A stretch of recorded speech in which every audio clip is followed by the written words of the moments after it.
lalacewa ta kai yau gwamnati ita ce wai za a ce ta tara kuɗi ta kai wa ɓarawo kuɗi ta rarrashe shi ta ce ya ba da wanda isa ta. Gwamnati mai kayan yaƙi, mai kayan fada, mai kayan kaza, mai kayan kaza.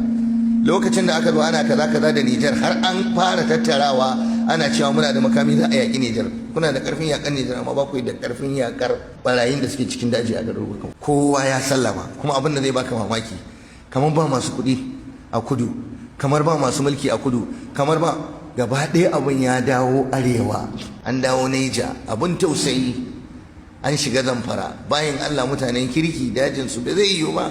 Sokoto, ina ne, Kebbi, duk an kewaye mu da kisa da zubar da jini.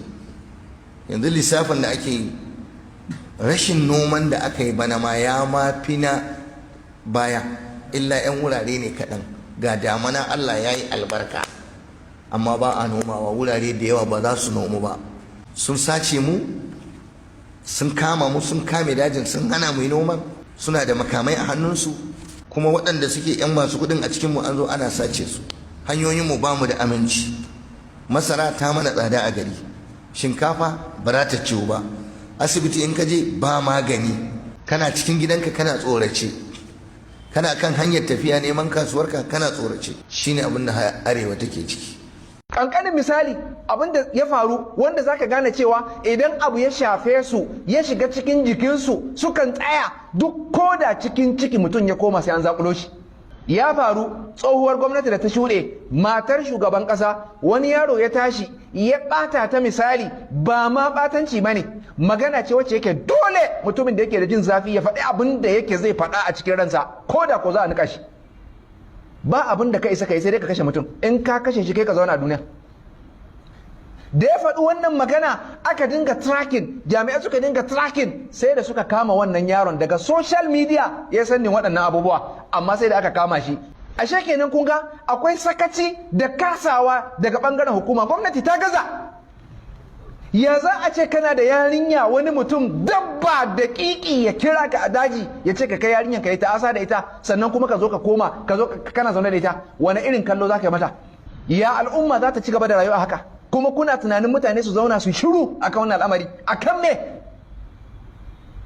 In kana jin abubuwa na ta'asa na fitintinu da mutanen nan suke ciki, wallahi gara mutuwa da wannan rayuwa. Wallahi duk wanda ya mulki mutane, duk wanda ya mulki mutane, in ji manzon Allah, ko mutum 10 ne da sunan shugaba, annabi ya ce da hankop za a zo da shi filin alkiyama. Da gaske ne ko da wasa ne? Yanzu mai hankali zai dauki wani abin wasa? Wallahi malam, kaga waɗannan jagorori, wallahi malam, tun a duniya da ka ga yadda rayuwarsu za ta yi. Ai duk wani policy da ɗan ƙasa ba zai ci abinci a sauƙi ba, polisin banza ne.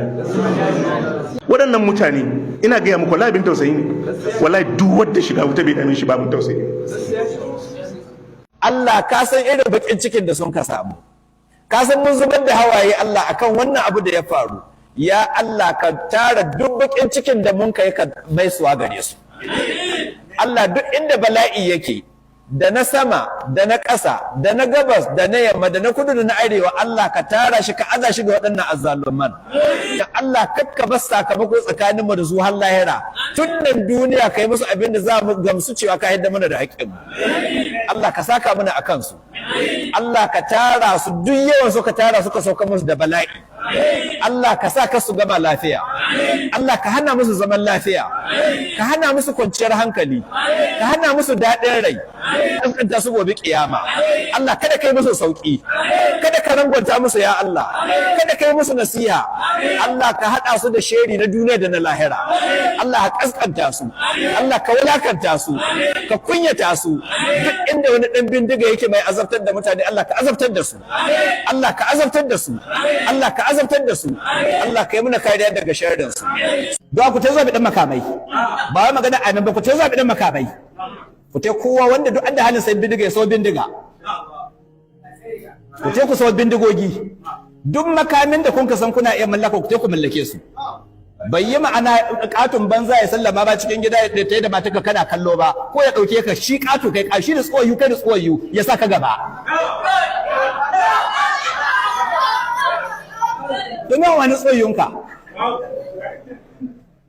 ka san mace don ku te ku bi bindigogi gwamnati ta ba su bindigogi su masu bindigogin kuma ku te ku bi naku ya ku bi bindigogi tare da makamai kowane iri sannan da an ji rigima a fito gaba daya ba su iya kashe mutane gaba daya da an ji rigima ga makwabta a hito a yi kiran sallah ba kai kiran a yi ko kuwa ma aka yi a hito gaba daya ba da ce mutane su lalata kansu ana musu wannan walakanci ba iskan mutane suna mutane walakanci